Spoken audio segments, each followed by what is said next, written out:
back. 4:25. It is a snowy Thursday afternoon. I'm going to put this video up immediately. I have some picking up to do. Going to show you something I did. In the pursuit of modifications, upgrading, making things better, fitting the purpose of fitting yourself better. That's even a proper phrase here. All right, back at it. Got the hands, and I need both hands today. So what I did was I printed something that looks like this. I found this on Maker World. This is a modified, tweaked template garbage at this point. But that was the first test of something that I wanted to make and show its strength. I mean, this can't even, as thin as this is super freaking strong.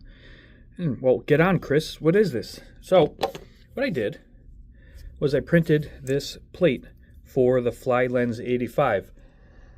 And why I did this is I wanted the ability to change different size batteries faster when out in the field. One of the wonderful issues of getting older is that my eyes are getting older and I need reading glasses. If I have my goggles on my head or switching between batteries, I can do all that, no problem. It's just some of the smaller things, and the little twist thing that it had was a pain in the ass and I couldn't see it without using these.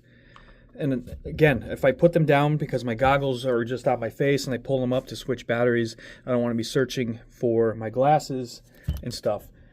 You can fly these on all the way up to 1,000. I'm sure people are even flying on bigger, but I liked rocking them on the 1,000 milliamp, and I use these also on the Pavo 20 Pro Nightfire, aka Infamous, and they fit perfectly now on here with this dual strap setup. I already had the straps.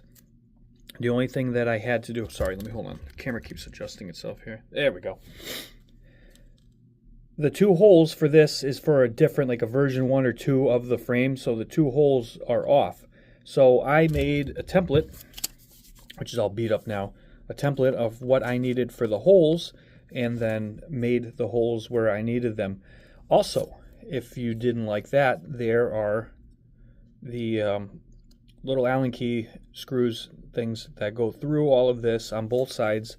So if you wanted to mount in the back, you could do that and then put a little spacer. I got my little box of screws, nuts, and bolts and spacers and all that, so you could have done it and had it attached in the back. I have a little piece of foam, which you're probably not going to see, in between the two straps to create a touch point to the frame, but it's also softened. Not that I need it, but it just makes it solid after getting everything lined up, and a tiny bit of Loctite onto these just so they could never wiggle loose. This thing is super solid. I've contemplated putting a tiny piece of foam, which I probably put away already, on top of there, and that would just make sure that the battery is even locked down more. As of now, it does sit just a little bit on the straps, but once you strap it in, it's solid. It ain't going anywhere. And then again, depending on how you have yours set up, I have my power plug coming off on the driver's side of it here. It works great. It's going to be super strong. It's going to survive a crash way better. And speaking of crashes, I had one mild crash a while back, and it cracked the shitty frame. So I'm going to look and see if I can find an STL for the 03 air unit, naked air unit holder, and see what I can do. But for now, I just put some foam around, so if it bumped into this, and it has worked great so far, it just absorbs some of it. And again, this thing doesn't weigh anything. It's super, super light. And a touch of weight to this, because it is that light, will just help it a little bit better. I always preferred a little bit heavier of a flying machine because it just holds its line better. It fights the wind a little bit better. And that little tiny bit isn't going to make the world of difference. But so yeah, I think I'm going to put a little tiny piece of foam on there just to lift it a tiny bit and to give it more of a, I don't know what you'd call it, more of a, not a smooth, it'd be like friction. There we go, like friction. Oh yeah, here we go.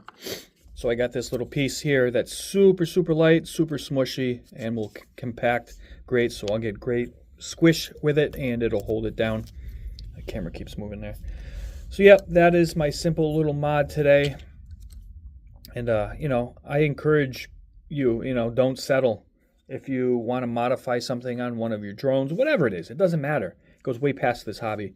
It's just I encourage the creativity and getting out there and challenging yourself, coming up with something and then making it your own. That's how we get through this world. You know, it's fun. I love the challenge. That's what I've been working on this afternoon. I could hear the plows driving by. Getting icy out there. But let me know what you think. I thought about doing some other colors. This is clear. And again, this was the first print, and now that it's easy, I have a template. I did, like I said, the green first because I had that color in the printer, and it looks cool and stands out. It just, I'm almost kind of want to do a smoke color to go with the frame, but once the battery's on there, but for some reason, it would help you find it easier. I don't know. I'm talking. Anyway, I'm out. I'm going to get back to it. Got a couple things I want to work on. We'll see you on the next one.